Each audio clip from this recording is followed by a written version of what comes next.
कंचन के बेटे ऋषि की शादी कहीं नहीं हो रही थी। एक तो ऋषि मोटा, ऊपर से कमाई भी कोई खास नहीं। लेकिन कंचन को तो शौक था मॉडर्न बहू लाने का, और उसे एक दिन ऐसी लड़की मिल भी जाती है। हमें तो आपका ऋषि बहुत पसंद है, लेकिन मैं आपको साफ साफ बता देती हूँ, मेरी बेटी के शौक थोड़े से अलग है बहन जी। अरे बहन, हमें सब पसंद है।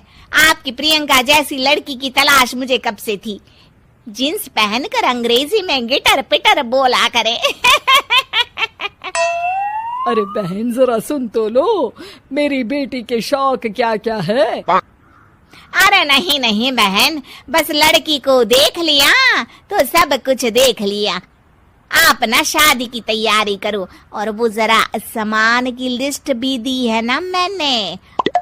हाँ बहन जी, सारा सामान शादी से एक दिन पहले ही आपके दरवाजे आ जाएगा। मजा आ गया, मजा आ गया। अब तो बस आप शादी की तैयारी करो। प्रियंका के माता पिता के जाने के बाद कंचन का पति उससे कहता है, अरे भाग्यवान, तुम तो कुछ ज्यादा ही जल्दी दिखा रही थी शादी की। अरे बोलने तो देती, लड़की की माँ क्या बोलना चाह रही थी। अरे आप चुप रहिए जी, कुछ पता भी है आपको, बस मुफ्त में बोले जा रहे हैं। मेरी दोस्त शशि की बहू देखी, लंबी पतली और पढ़ी लिखी, हजारों में कमाई और संस्कारी भी। अरे पर जब वो मेरी बहू देखेगी तो जल भुन जाएगी। लेकिन तुम तो शादी ऋषि के लिए कर रही हो ना, या शशि के लिए?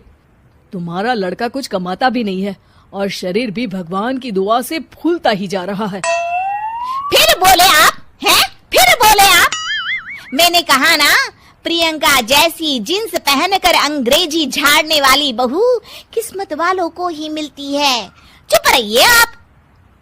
पति के लाख कहने पर भी कंचन ऋषि की शादी प्रियंका से करवा देती है। लेकिन प्रियंका जैसे ही घर में आती है, वैसे ही जोर जोर से चिल्लाकर नाचने लगती है। आज मेरे यार की शादी है, आज मेरे यार की शादी है। अरे नाचो मां नाचो। आज मेरे यार की शादी है। कंचन, उसका पति और ऋषि ये देखकर हैरान रह जाते हैं। लग रहा है बहू को शादी की बड़ी खुशी है। हाँ हाँ, बहू क्यों नहीं, हम भी नाचेंगे। अरे नाचो नाचो जी, मुंह क्या देख रहे हो, चलो चलो नाचो, बहू कह रही है। कंचन ये कहकर प्रियंका के साथ नाचने लगती है। ऋषि और उसके पिता वहां से चले जाते हैं। अगले दिन कंचन अपनी सहेलियों को प्रियंका से मिलवाने के लिए घर बुलाती है, जहाँ शशि भी आती है। अरे शशि, कैसी हो? मैं ना तुम्हें प्रियंका से मिलवाती हूँ। अरे सच में बहुत ही एडवांस सोच की लड़की है। कितने मॉडर्न ख्यालात है उसके, पता है तुम्हें? अरे हाँ कंचन, जरूर।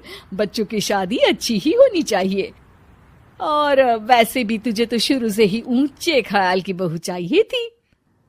तभी कंचन की सहेली कहती है, अरे कंचन, बुलाओ ना प्रियंका को, हम भी मिल ले।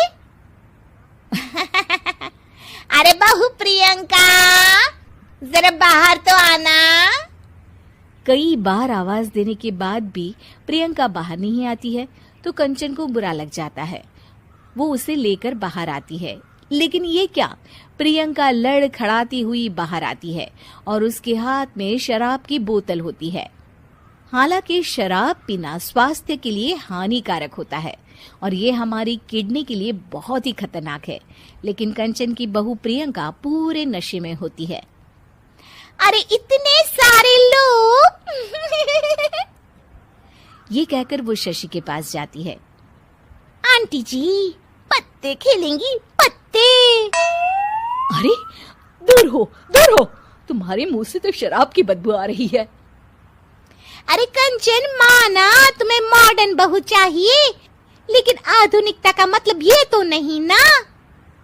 बुरा ना मानना कंचन, तुम्हें पता था कि तुम्हारे बेटे की कमाई और शरीर दोनों ही ठीक नहीं है, तो तुम्हें उसी हिसाब की लड़की से शादी करवानी चाहिए थी। ऐसा कहकर सभी औरतें वहां से चली जाती है। तभी प्रियंका की माँ कंचन के घर आती है। अरे बहन जी, बड़ी चालाक निकली आप तो। बिना बताए अपनी पियक्कड़ बेटी मेरे लायक बेटे के गले में बांध दी। आय हाय, बड़ी आई बिना बताए। उस दिन जब मैं ये बात बता रही थी तो तुम तो सुनने को भी तैयार नहीं थी। अब भुगतो तुम। ये कहकर वो वहां से वापस चली जाती है। सबके जाने के बाद कंचन अपना सर पकड़ लेती है। हाय रे, आधुनिकता की अंधी दौड़ में मैं अपनी संस्कृति ही भूल बैठी थी। अब तो राम ही बचाए मुझे।